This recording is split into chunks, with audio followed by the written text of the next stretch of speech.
Delighted to have on our program Dr. JP Sharma. Dr. साहब, welcome to the program. Thank you very much. Doctor साहब, ये bureaucracy और education का क्या तालमेल है? बहुत ही घनिष्ठ तालमेल है, क्योंकि ड्यूरिंग ब्यूरोक्रेसी, ड्यूरिंग एडमिनिस्ट्रेशन आप लगातार एडमिनिस्ट्रेशन एकेडमिक्स के बीच में कोई ना कोई संपर्क बना रहता है। यूनिवर्सिटी अगर एजुकेशन की हम बात करते हैं तो वहाँ भी दो विंग, एकेडमिक्स और प्रशासन, दो विंग रहते हैं।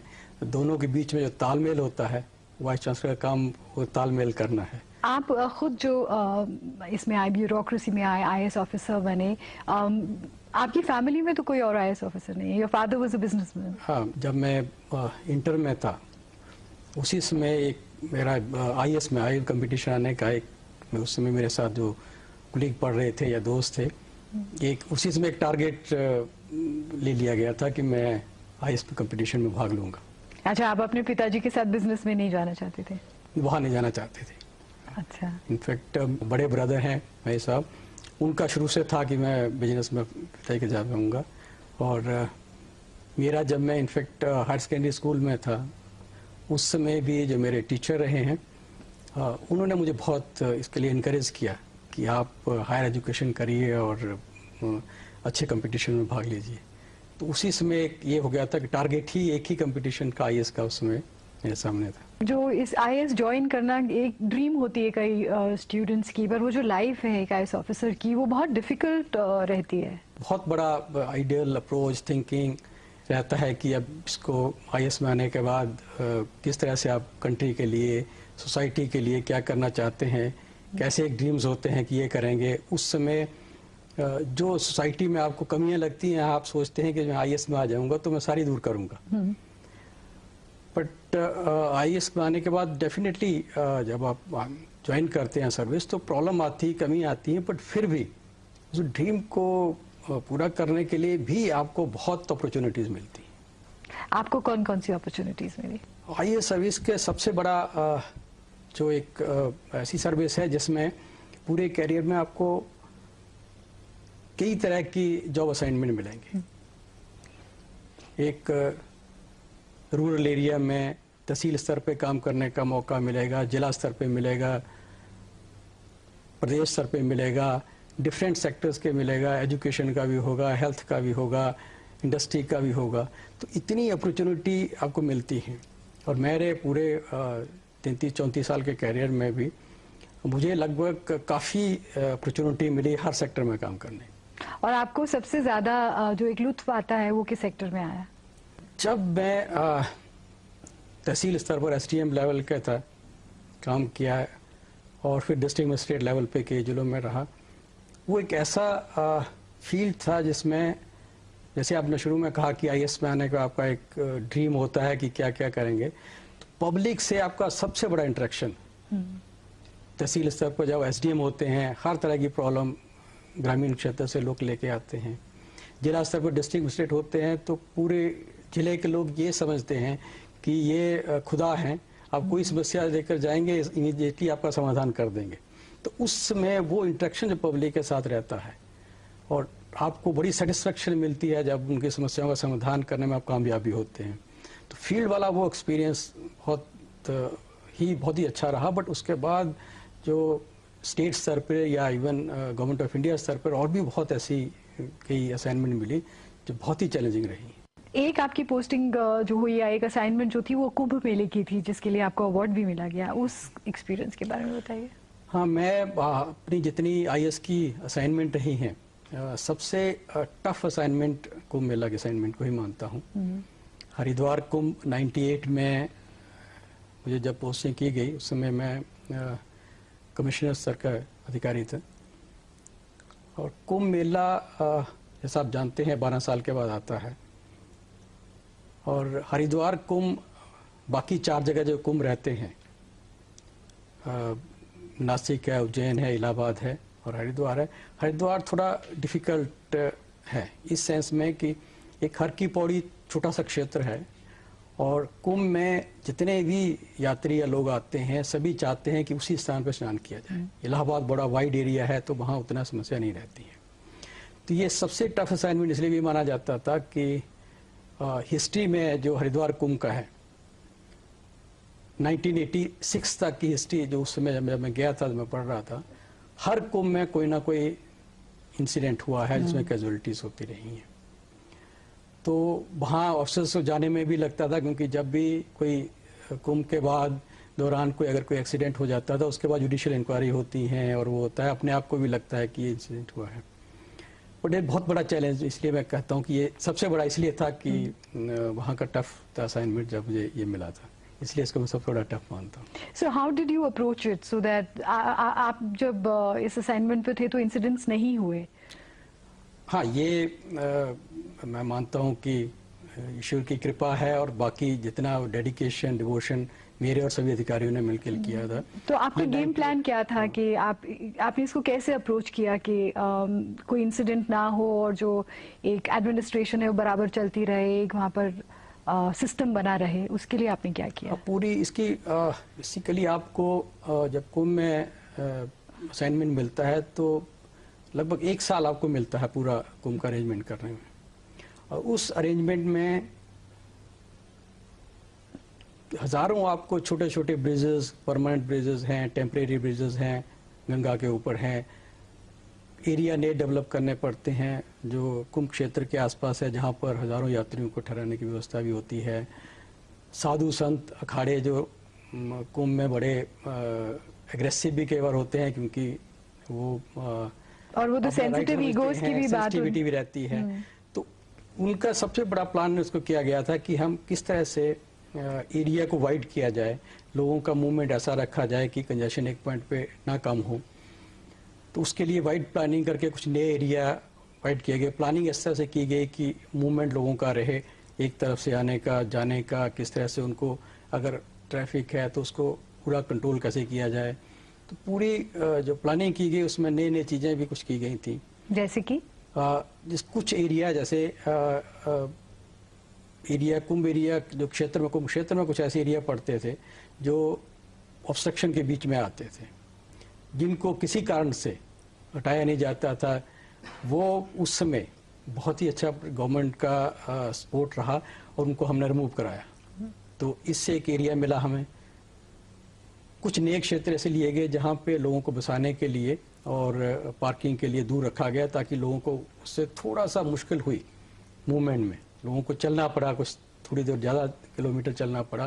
पर उस तरह से एक मूवमेंट ऐसा बना कि लगातार मूवमेंट हमारा ये था कि मूवमेंट लगातार बनता रहे, यात्रियों का रुकने भी ना पाए, उनको ये भी ना फील हो को रोका गया है, और जो पहले स्नान कर रहे हैं उनको उसी बीच में हम स्नान वाला क्षेत्र है उसको खाली भी करा सकें। तो इस तरह से कराया। दूसरा, तो इसमें जो बच्चे थे या जो वृद्ध थे उनको तो बहुत मुश्किल आई होगी।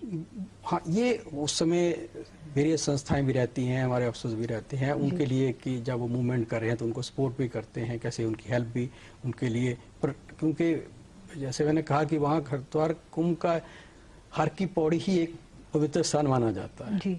और सभी चाहते हैं कि हम वहीं ही स्नान करें, दूसरी जगह ना जाएं।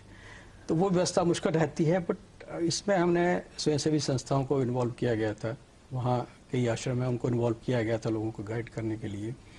सबसे ज़्यादा जो उसमें लोगों का इन्वॉल्वमेंट, जितने वहाँ अफसर्स, बहुत लोगों की ड्यूटी लगती है मजिस्ट्रेट्स की, दूसरे लोगों की, उनको मैंने इन्वॉल्व किया गया था कि इसको पूरा डेडिकेशन और इन्वॉल्वमेंट से करना है,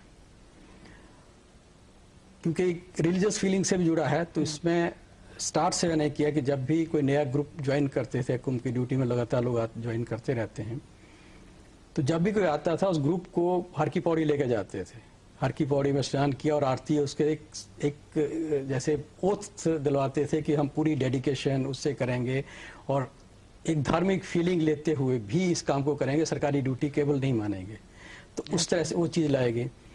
तीसरा जो एक रहता है लीडरशिप वाला, वो पूरी तरह से कोशिश, हमारे जितने और भी पुलिस के थे या मजिस्ट्रेट के अफसर्स थे उनके साथ लगातार रहना, कि कई बार 2-2, 3-3 दिन, रात और दिन हम उनके साथ बीच में ही ट्रैवल करते रहते थे। जितने साधु संत अखाड़े हैं, ये कोशिश की गई कि लगातार इनके वहाँ आश्रम में जाके इतना अच्छी इक्वेशन इनसे बना ली जाए ताकि कोई प्रॉब्लम हो तो वो भी उनकी हेल्प कर सके। तो इस तरह की स्ट्रेटजी पूरी बनाई, नहीं कहता कि पहले नहीं बनी, पहले ही बनती रही होगी, बट पूरी स्ट्रेटजी जो कमी हमें पाई कोशिश किया करने का, बट वो अल्टीमेटली मैंने कहा कि ईश्वर की कृपा से और सबके मेहनत से वो ऐसा कुंभ पहला था जिसमें कोई भी इंसिडेंट नहीं हुआ था। जब इस तरह का इतना ह्यूज, इसको तो पूरे वर्ल्ड में सराहा जाता है कुंभ मेले को, कि किस तरह से इतने लाखों लोग यहाँ आते हैं।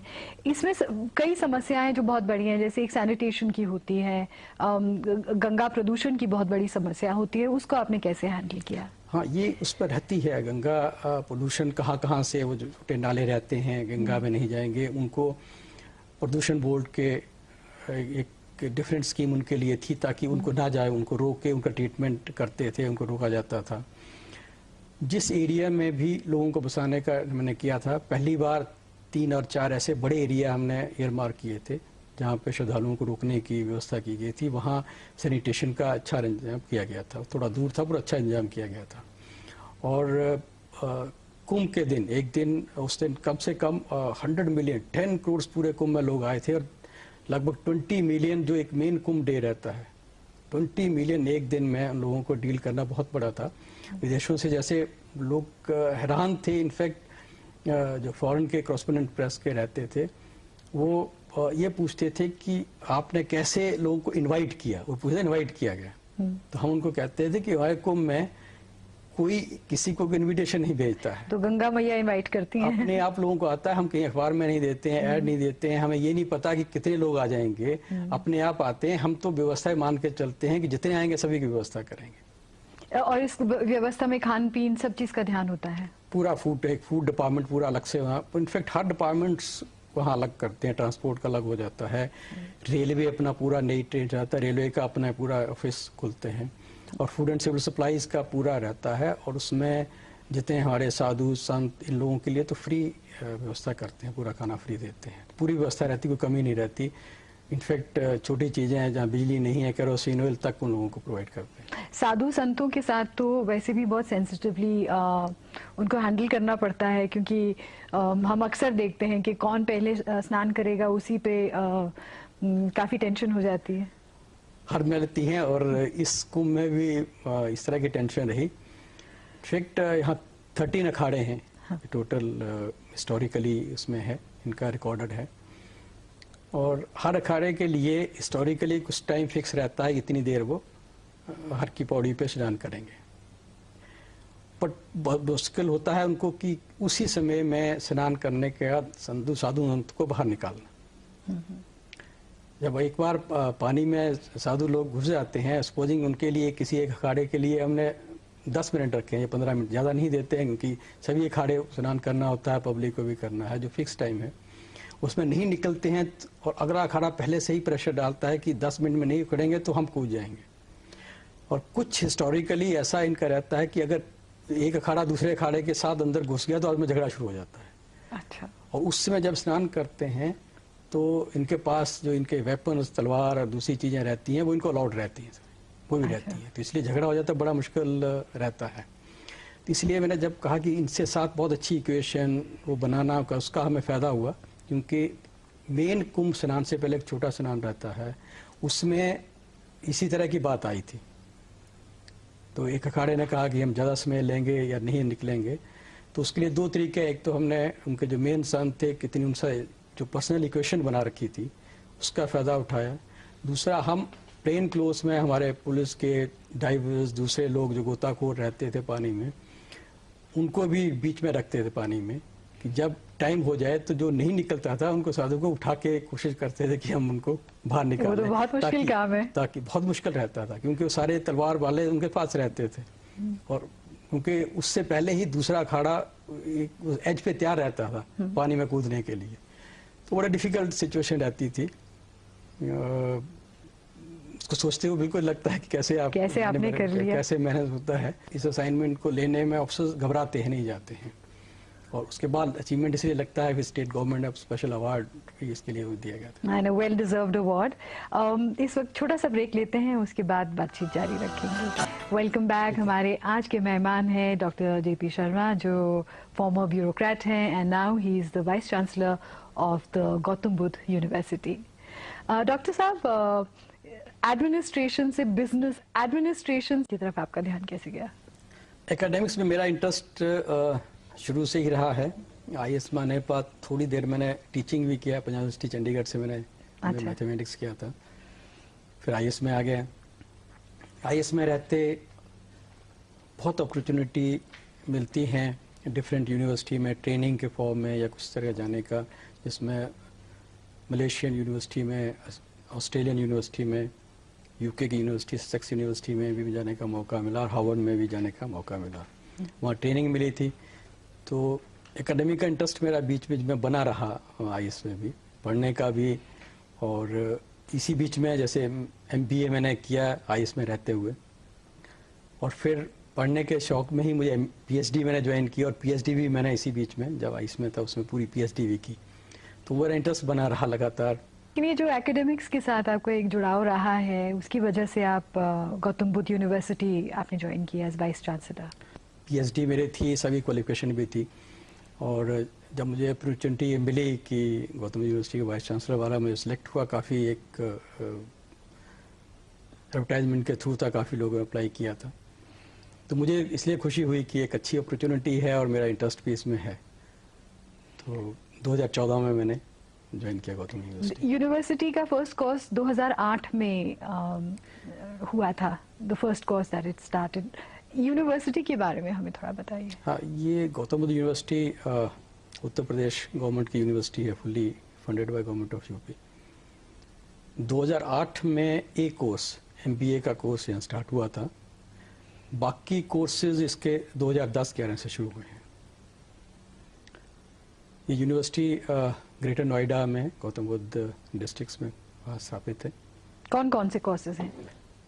इसमें गौतम बुद्ध यूनिवर्सिटी में 5 ईयर इंटीग्रेटेड कोर्सेज हैं और postgraduate and higher courses हैं। अंडर ग्रेजुएट इसमें नहीं शुरू किया गया है।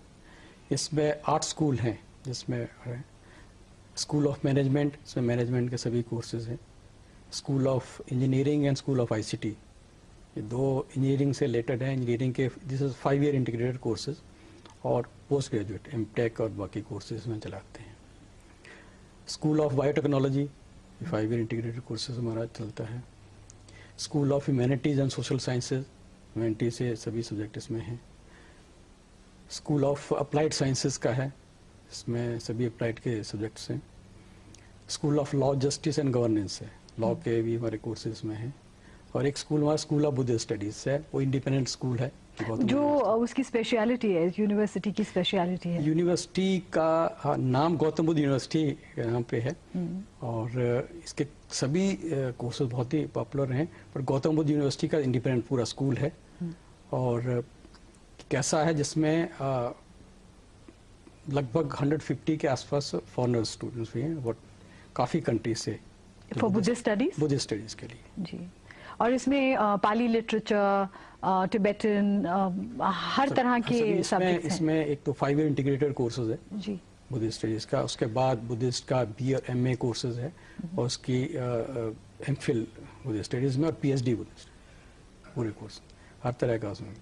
And you also have a meditation center for Buddhist students. University में, हाँ, ये बहुत अच्छा मेडिटेशन सेंटर्स है। यूनिवर्सिटी बहुत बिग एरिया में है, 511 एकड़ में है जी, और इसका आर्किटेक्चर डिज़ाइन बहुत अच्छा बना है। तो यूनिवर्सिटी डे स्कॉलर्स के लिए है कि do you have hostels as well? हमारी यूनिवर्सिटी बाय एक्ट है रेजिडेंशियल यूनिवर्सिटी है। अच्छा अच्छा, ये फैकल्टी के लिए भी और स्टूडेंट्स के लिए भी पूरी रहने की फैसिलिटीज़ है। स्टूडेंट्स के लिए यूनिवर्सिटी में 18 हॉस्टल्स हैं, जिसमें 12 बॉयज़ के हैं और 6 लड़कियों के हैं, और बहुत अच्छे independent single room seated accommodations students के लिए हैं। फैकल्टीज़ के लिए लगभग 450 के आसपास हॉस्टल्स हैं, सारी फैकल्टीज़ वहाँ रहती है और पूरी फैसिलिटीज़ हैं। So everybody stays on campus? By and large सभी वही रहते हैं। अच्छा, वही इनकरेज किया जाता है। You mention you have 6 hostels for girls. Girls के लिए क्या स्पेशल फैसिलिटीज़ हैं वैसे? जो हमारी फैसिलिटीज़ हैं उसमें यूनिवर्सिटी की फैसिलिटीज़ अलग से भी हैं, जैसे स्पोर्ट्स की एक्टिविटीज़ की जितनी फैसिलिटीज़ हैं, बहुत बड़ा इंडोर स्टेडियम हमारा है स्पोर्ट्स का, इंटरनेशनल लेवल के सभी एक्टिविटीज़ के लिए है, चाहे वो बैडमिंटन का है, हॉकी का है, अभी क्रिकेट का मैच हुआ था नेशनल लेवल स्तर का भी वहाँ पे। तो हर हॉस्टल में, पर्टिकुलरली जो गर्ल्स हॉस्टल हैं, उसमें छोटा जिम, छोटी फैसिलिटीज जैसे टीटी टेबल्स और तरह की वो फैसिलिटीज अलग से उसमें रखा है, अलग से मेस है, और कुछ और फैसिलिटीज जैसे उनकी रहती है रिक्रिएशन टाइप की एक्टिविटीज, वो गर्ल्स हॉस्टल में अलग से बना रखी है। आपका एक 5000 सीटर ऑडिटोरियम भी है। हाँ, यूनिवर्सिटी मैंने कहा कि इंफ्रास्ट्रक्चर बहुत ही एक्सेलेंट है। अगर आप कंपेयर करें, मैंने कंट्री स्तर की भी और इंटरनेशनल स्तर की भी यूनिवर्सिटीज़ देखी हैं, किसी भी स्तर पर, इंटरनेशनल स्तर की किसी यूनिवर्सिटी से इसका इंफ्रास्ट्रक्चर कम नहीं है। जो इंटरनेशनल यूनिवर्सिटीज़ हैं उनके साथ आप लोग का कोलैबोरेशंस भी हैं। इंटरनेशनल यूनिवर्सिटी से हमारा कोलैबोरेशन कुछ है और अभी चल रहा है। अभी पिछले ही वर्ष में लंदन यूनिवर्सिटी से, रशियन यूनिवर्सिटी से और 2-3 और ऑस्ट्रेलियन यूनिवर्सिटी से, साउथ कोरिया, इन यूनिवर्सिटी से हमारा MOU कुछ जगह साइन हो गया है, बाकी इन द प्रोसेस है। तो इससे स्टूडेंट्स को क्या फ़ायदा होता है जब आप ऐसा MOU करते हैं? इसमें 2 तरह का है। जैसे अभी ले में बुद्धिस्ट से रिलेटेड बहुत बड़ा कॉन्फ्रेंस हुआ था, उसमें भी MOU साइन हुआ हमारा जी। एक तो स्टूडेंट एक्सचेंज ऑफ स्टूडेंट्स इसमें होते हैं कि वहाँ के स्टूडेंट्स, जैसे रशियन यूनिवर्सिटी, उनका ये स्टेटस था कि हमारे स्टूडेंट यहाँ आएंगे, क्या आप उनको हिंदी पढ़ाएंगे? वी वर वेरी हैप्पी, क्या कि बिल्कुल हमारे यहाँ हिंदी का PG कोर्सेज हैं। और जो हमारे स्टूडेंट्स हैं जो टेक्निकल से रिलेटेड सब्जेक्ट हमारे यहाँ नहीं है और अच्छा पढ़ना चाहते हैं, तो स्टूडेंट्स के लिए स्पेशल कंसर्न, जैसे स्टूडेंट जो हमारे वहाँ जाएंगे, उनके यहाँ आएंगे, उनके लिए कुछ उनकी जो फीस रहती है उसमें कम करते हैं चार्जेस, प्लस रहने का कुछ ऐसी फैसिलिटीज हम म्यूचुअली एग्रीड कर लेते हैं जो स्टूडेंट के लिए स्पेशली देंगे एडमिशन के लिए। जैसे कोई कोर्सेज है 2 साल के बाद वहाँ जाना चाहेगा स्टूडेंट्स, 2 साल वहाँ कर लेगा, फिर आएगा। तो कुछ स्टूडेंट इंटरेस्टेड होते हैं, क्योंकि कुछ स्टूडेंट्स को भी इसमें खर्चा वहन करना पड़ता है, तो कुछ इंटरेस्टेड होते हैं स्टूडेंट, तो उनके लिए वी फैसिलिटेट करते हैं कि उनके लिए अच्छा रहेगा। That's an excellent opportunity for students. What are the kind of students who come to you? हर एक गौतम यूनिवर्सिटी का अपना इंडिपेंडेंट एंट्रेंस टेस्ट होता है जी। और ऑल ओवर इंडिया में हम करते हैं। मोस्टली हमारे सेंटर्स नॉर्थ में ज़्यादा है क्योंकि नई यूनिवर्सिटी है, बट पिछले साल स्पेशली हैदराबाद में भी हमारा सेंटर्स खुला है, साउथ से भी कुछ स्टूडेंट्स में आने लगे हैं। गुवाहाटी में सेंटर्स है, नॉर्थ ईस्ट के भी इस बार कुछ स्टूडेंट्स आए हैं। तो ऑल इंडिया लेवल हमारे स्टूडेंट्स आते हैं कंपटीशन से। इसके अलावा हम ये भी रखा है कि जो नेशनल स्तर से कम्पिटिटिव एग्ज़ाम्स हैं, कुछ जैसे क्लैट का है या कैट का है, इंजीनियरिंग के हैं, AIEEE का है, इससे स्टूडेंट भी जो हमारे कुछ सीट्स उनके लिए भी रखी हैं कि जो इससे भी हम सीधे एंट्री करते हैं ताकि स्टूडेंट्स का मिक्स रहे सब तरह का। जो स्टूडेंट्स आते हैं ज़्यादातर कौन सा कोर्स पसंद करते हैं? What is most popular in the university? हमारे यहाँ सबसे ज़्यादा जिसमें लिए अभी इंजीनियरिंग के सभी कोर्सेज बहुत अच्छे हैं, फैकल्टीज़ हमारी काफ़ी अच्छी है, उसमें इनफैक्ट वेटिंग लिस्ट भी काफ़ी रहता है स्टूडेंट्स के। मैनेजमेंट का हमारा अच्छा है। Biotechnology is very good, biotechnology में स्टूडेंट अच्छे हैं क्योंकि बायोटेक्नोलॉजी में बहुत गवर्नमेंट ऑफ इंडिया के प्रोजेक्ट हमारे यहाँ चल रहे हैं, तो स्टूडेंट्स के लिए बहुत अच्छा है क्योंकि वो आगे PhD भी करना चाहते हैं। बुद्धिस्ट स्टडीज़ का हमारा काफ़ी अच्छा पॉपुलर है क्योंकि पूरे वर्ल्ड से काफ़ी लोग आते हैं, उसमें स्टूडेंट आते हैं। ये 3-4 कोर्सेज हमारे बहुत पॉपुलर हैं। एंड रिसर्च ओरिएंटेड है आपकी university, you encourage research. In fact importance test यही दिया गया यूनिवर्सिटी का, इसलिए PG कोर्सेज रखे गए हैं और इंटीग्रेटेड कोर्सेज। इस समय हमारे पास मोर देन 250 स्टूडेंट्स हैं PhD कर रहे हैं, अच्छे टॉपिक्स पे अच्छे कर रहे हैं। अभी इनकरेजिंग देम कि PhD करें और कोशिश ये कर रहे हैं। जैसे आप जानते हैं कि रिसर्च इंडिया में डिफरेंट यूनिवर्सिटी में बहुत इनकरेजमेंट नहीं है, और आपने सुना होगा कि समय पर हमारे प्रेसिडेंट भी और प्राइम मिनिस्टर भी कहते हैं कि यूनिवर्सिटी में भी, प्रेसिडेंट पिछले दिनों में भी कह रहे थे कि रिसर्च को ज़्यादा इंपॉर्टेंस दें, क्योंकि रिसर्च ऐसा टॉपिक है जिसमें जब ग्रेडिंग होती है इंटरनेशनल स्तर पर तो हमारी यूनिवर्सिटी, इंडियन यूनिवर्सिटी का रैंक कम हो जाता है। Research is one of that important factor जिसकी उतनी इम्पोर्टेंस नहीं दी जाती, तो वो हम काफ़ी इनकरेज कर रहे हैं कि रिसर्च को ज़्यादा इनकरेज किया जाए। और एकेडमिक्स की तरफ जो स्टूडेंट्स हैं जो पीएचडी कर रहे हैं वो आगे एकेडमिक्स में जाएं into teaching as a profession, क्या उसको भी आप लोग इनकरेज करते हैं? हम कोशिश कर रहे हैं। इनफैक्ट यूनिवर्सिटी में जैसे मैंने कहा कि इंफ्रास्ट्रक्चर्स बहुत एलेबोरेट, बहुत अच्छा हमने किया है। फैकल्टीज़ हमारी अच्छी हो, क्योंकि केवल इंफ्रास्ट्रक्चर सफिशिएंट नहीं है, अच्छी एजुकेशन के लिए अच्छी फैकल्टी होना भी बहुत ज़रूरी है। इसके साथ साथ अच्छी फैकल्टी की आपने बात कही, तो ज़्यादातर यूनिवर्सिटीज़ में ये प्रॉब्लम आती है कि अच्छे प्रोफेसर्स नहीं मिलते, या there are fewer people who are now getting into the profession of teaching. This is a general problem. If you see the university are running on 40 to 50% strength of the faculty. उसका कारण ये है कि faculties जैसे IITs का है, IIT करने के बाद फैकल्टी में जाने की बजाय स्टूडेंट्स सर्विस सीधा जॉब ज्वाइन करेगा, मल्टीनेशनल कंपनी ज्वाइन करेगा।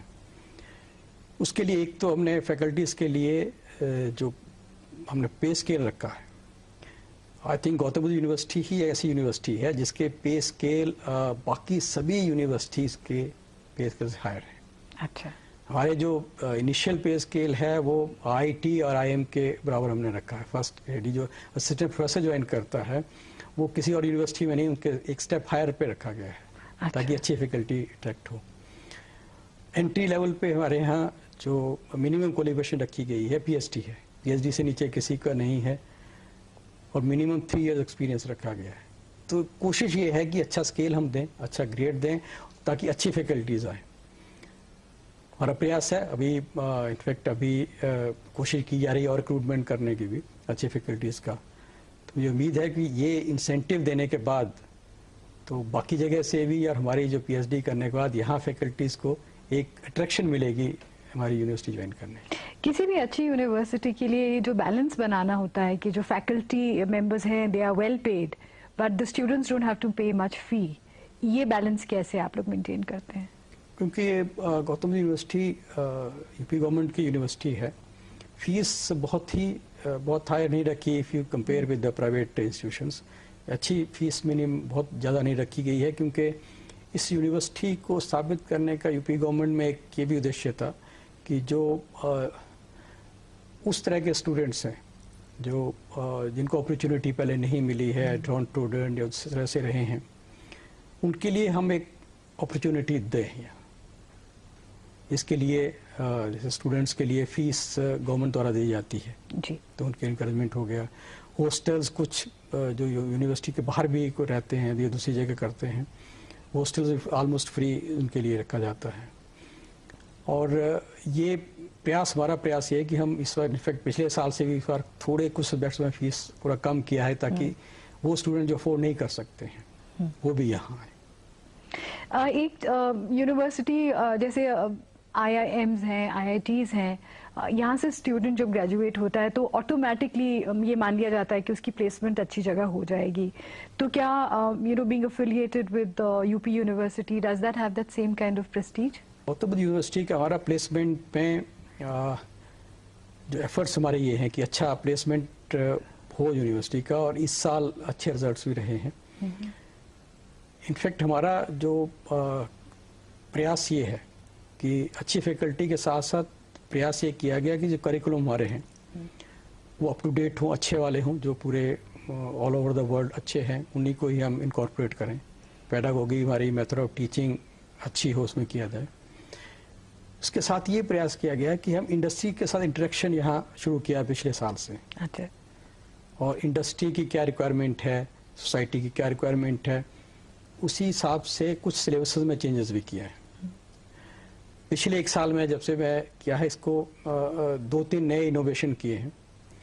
और एक तो चॉइस बेस्ड क्रेडिट सिस्टम जो UGC ने अभी प्रपोज किया है, हमने पिछले साल से ही लागू उसको कर दिया था। अच्छा, स्टूडेंट्स की जैसे आपने कहा कि प्लेसमेंट अच्छा होना चाहिए, नेचुरली एम्प्लॉयबिलिटी बढ़ाने के लिए नेशनल स्किल डेवलपमेंट कॉर्पोरेशन जो गवर्नमेंट ऑफ इंडिया की कॉर्पोरेशन है, उसके साथ हमारा इस साल MOU साइन हुआ है। अच्छा, वो स्किल बेस्ड भी ट्रेनिंग बच्चों को देंगे। That's very important.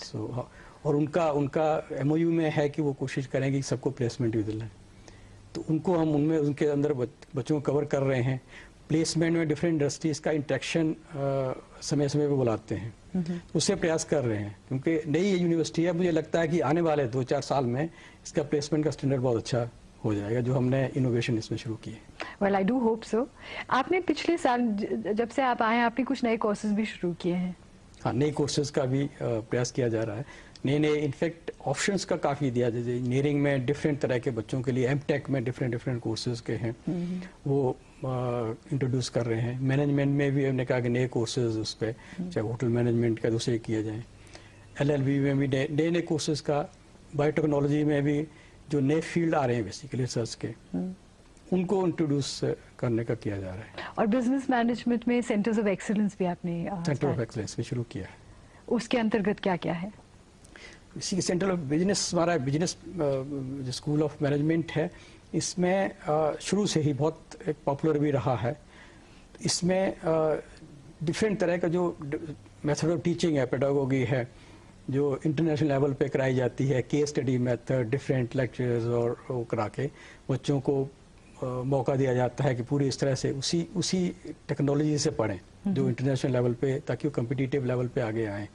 उसको इसलिए सेंटर ऑफ एक्सेलेंस का डेवलप कर रहे हैं कि वहाँ जो भी नई टेक्निक पूरे वर्ल्ड में कहीं भी हमें मिलती है, हम उसको अडॉप्ट कर रहे हैं। एक साल में आपने क्या चैलेंजेस क्या फेस किए हैं?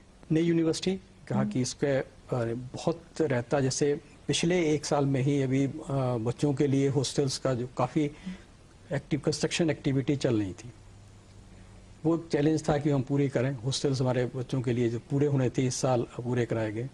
स्पोर्ट्स की एक्टिविटी अभी स्लो चल रही थी, तो उसमें इंटरनेशनल जो स्पोर्ट्स सेंटर हमारा बना है, इंडोर स्टेडियम बना है, आउटडोर फील्ड जितने बने हैं, ये पिछले 1 साल में पूरे कराए हैं। चालू तो बच्चों के लिए एक बड़ा इंकरेजमेंट हो गया है। अभी ये देवधर ट्रॉफी का क्रिकेट के मैचेस वहाँ हुए हैं, तो ये बच्चों के लिए इंकरेजमेंट मिला। लाइब्रेरी हमने बहुत क्या है कि बहुत अच्छी इंटरनेशनल लेवल की लाइब्रेरी रखी है, जिसमें ई जर्नल्स, ई मैगजीन सभी तरह का वो रखा गया है। और एक ऑडिटोरियम, जो बच्चों के लिए ऑडिटोरियम अभी हमारा चालू हुआ है पिछले 2 या 3 महीने में ही, और बच्चों ने उसके बाद 2-3 कार्यक्रम उसके बीच में रखे हैं।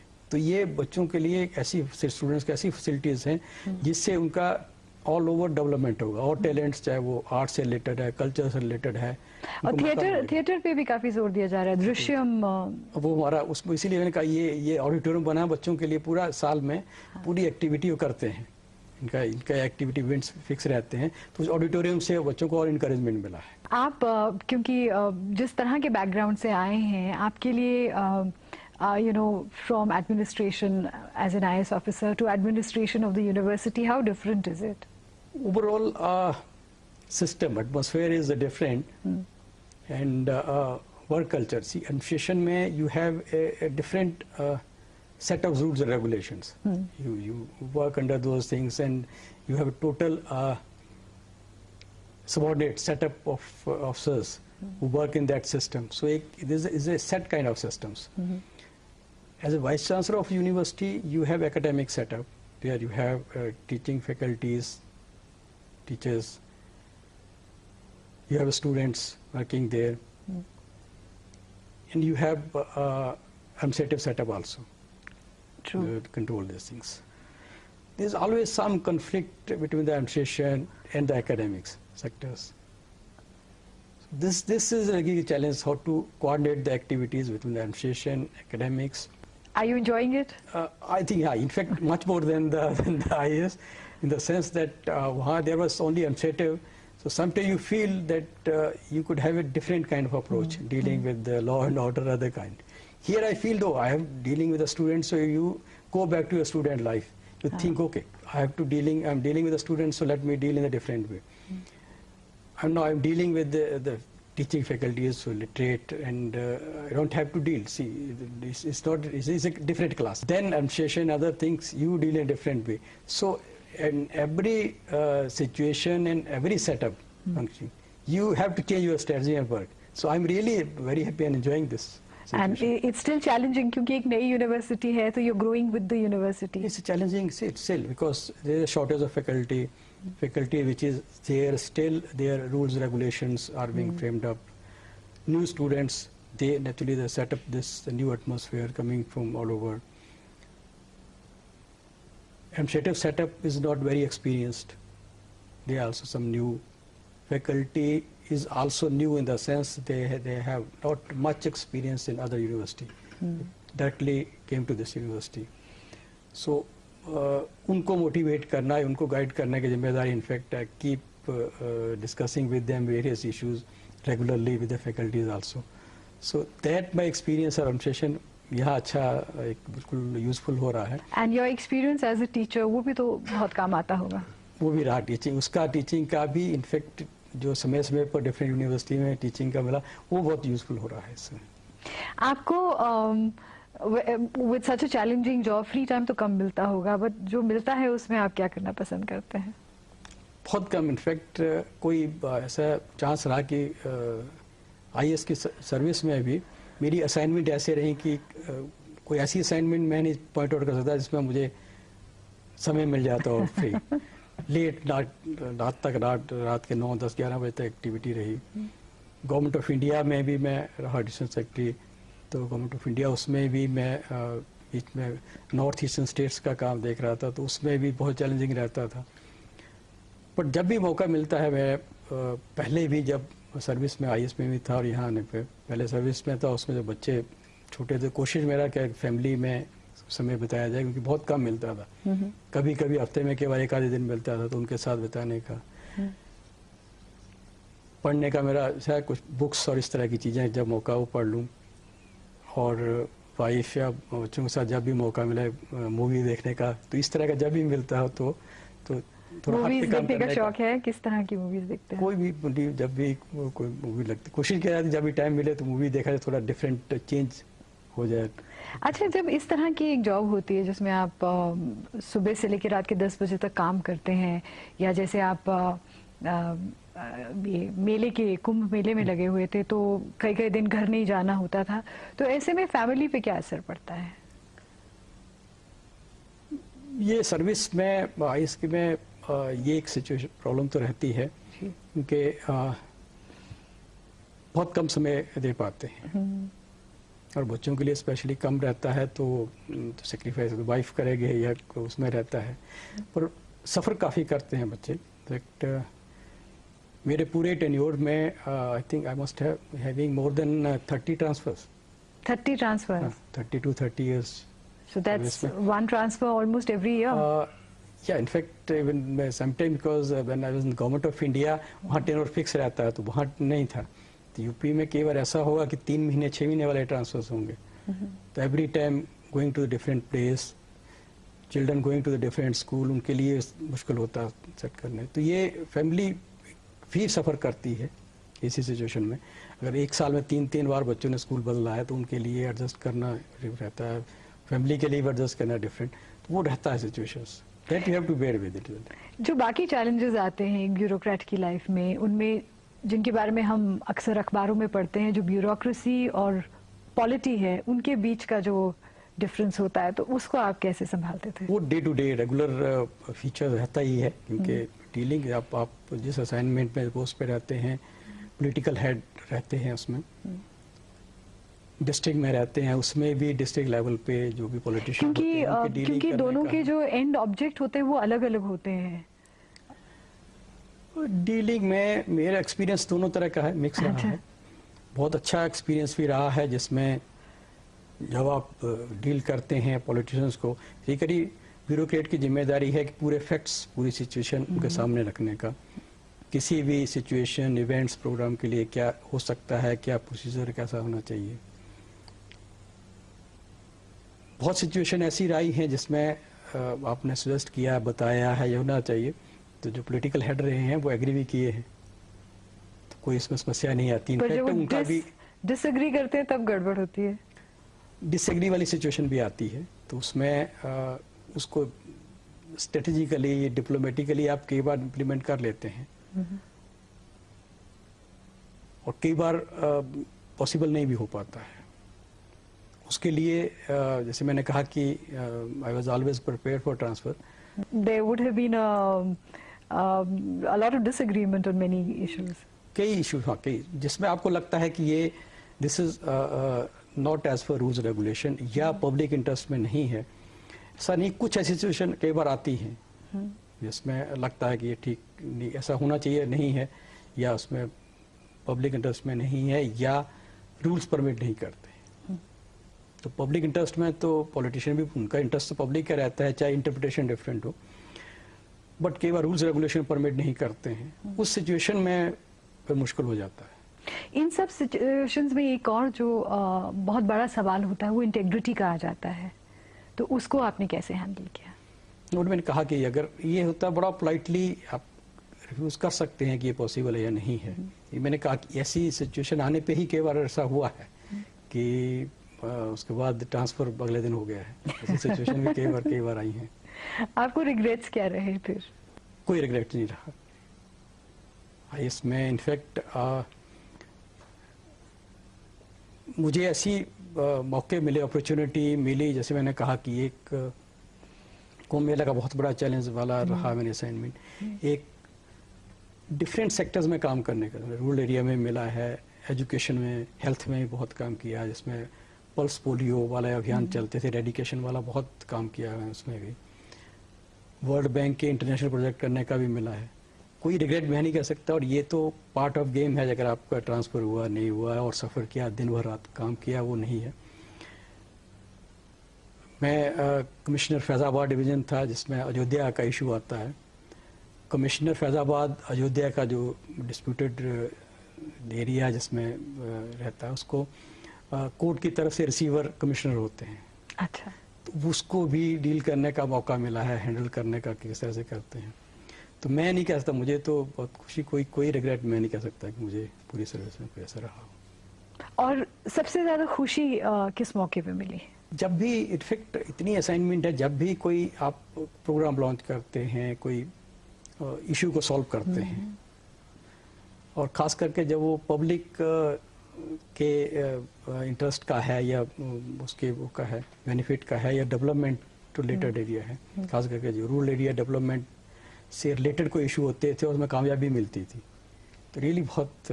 फॉर एग्जांपल पल्स पोलियो, उसमें तो पूरा देश में खुशी की लहर थी कि वी हैव वैंक्विश्ड पोलियो। वो इनफैक्ट इसीलिए कहा कि जब ये शुरू हुआ था 90s में, इसमें काफ़ी रोटरी क्लब, NGO इसमें इन्वॉल्व रहे। एज डिस्ट्रिक्ट में स्टेट इन्वॉल्व में रहता था, काफ़ी इसमें मौका मिला। और उसके बाद फिर सेक्रेटरी मेडिकल हेल्थ यूपी में बना, उसमें पल्स पोलियो का देखने का मौका मिला। वर्ल्ड बैंक का UP health system project health से रिलेटेड था, जिसमें भी इनका इन्वॉल्वमेंट था, वो वर्ल्ड बैंक का प्रोजेक्ट करने का मिला। और सेक्रेटरी फैमिली वेलफेयर जब मैं था, जिसके अंडर पोलियो एडिकेशन था, जब यूपी में ऑलमोस्ट पोलियो ख़त्म हो रहा था, जब डिक्लेयर हुआ है, उसमें सेक्रेटरी फैमिली वेलफेयर था। तो मैं जब जिलों में था, उसमें से इन्वॉल्व रहकर पूरा, तो मुझे ये ऐसी सेटिस्फेक्शन मिलती कि मैं किसी न किसी स्तर पर इन्वॉल्वमेंट इसमें लगातार रहा है।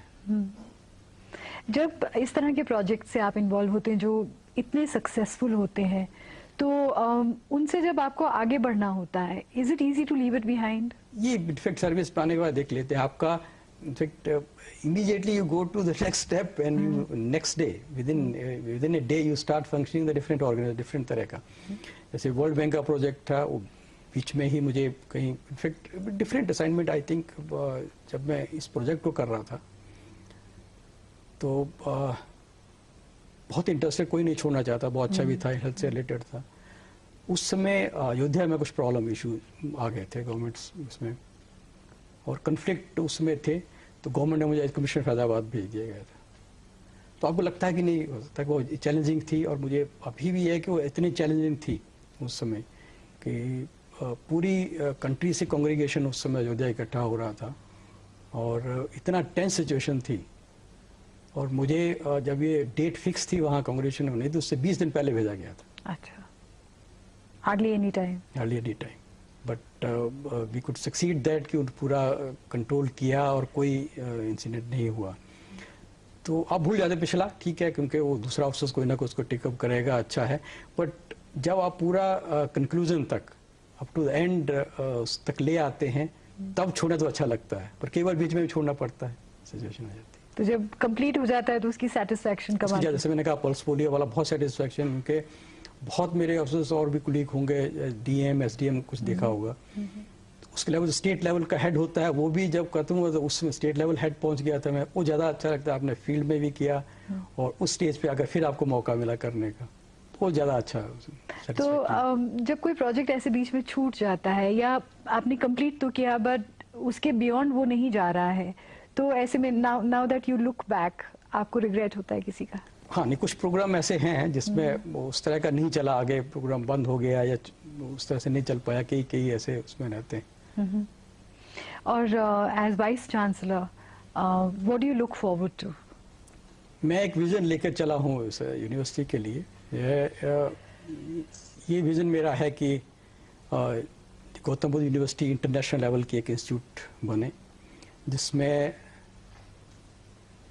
जो हमारा प्रोडक्शन हो, चाहता हूँ कि इंटेलेक्चुअल और एंटरप्रेन्योर जो निकले इसमें से, उनमें वो सारी क्वालिटीज़ हों जो हम एक कंट्री के विकास के लिए और सोसाइटी के विकास के लिए चाहते हैं। क्योंकि हम आपको मैं ये याद दिलाना चाहूँगा कि हमारे पूर्व राष्ट्रपति डॉक्टर राधाकृष्णन जी, जिनके जन्मदिवस पे हम टीचर्स डे भी मनाते हैं, उनका भी कहना था कि हमारा एजुकेशन ऐसा होना चाहिए जैसा हम सोसाइटी चाहते हैं, जिसमें हर इंडिविजुअल का एक बिल्कुल सेल्फ रिस्पेक्ट है, डिग्निफाइड उनको वे से देखा जाता है, इक्वालिटी है। इसको कौन दे पाएगा? सोसाइटी का अगर हम डेवलपमेंट चाहते हैं या इस तरह की सोसाइटी चाहते हैं, तो ये जनरेशन जो यूनिवर्सिटी से निकल रही है यही देगी। तो वो ये हमारा विज़न ये है कि जो वो निकलेंगे स्टूडेंट एंटरप्रेन्योर्स, उनमें वो क्वालिटीज़ होगी, उसमें करैक्टर उनका है, क्रिएटिविटी है, कॉम्पिटेंसी है पूरी तरह से, और जो सोसाइटी के लिए चाहिए, रेलेवेंस टू सोसाइटी चीज़ें हैं, वो सारी क्वालिटीज़ हों। वो विज़न लेकर आपका विजन जो है कमाल का है, और ये नेशन बिल्डिंग में हमारे ये जो जनरेशन्स निकल कर आ रही हैं वो उसमें काम आए, ये बहुत बड़ा विजन है। और हमारी यही उम्मीद है कि आपका ये विजन जल्दी पूरा हो। हमारे प्रोग्राम में आप आए, उसके लिए आपका बहुत बहुत धन्यवाद। Thank you very much.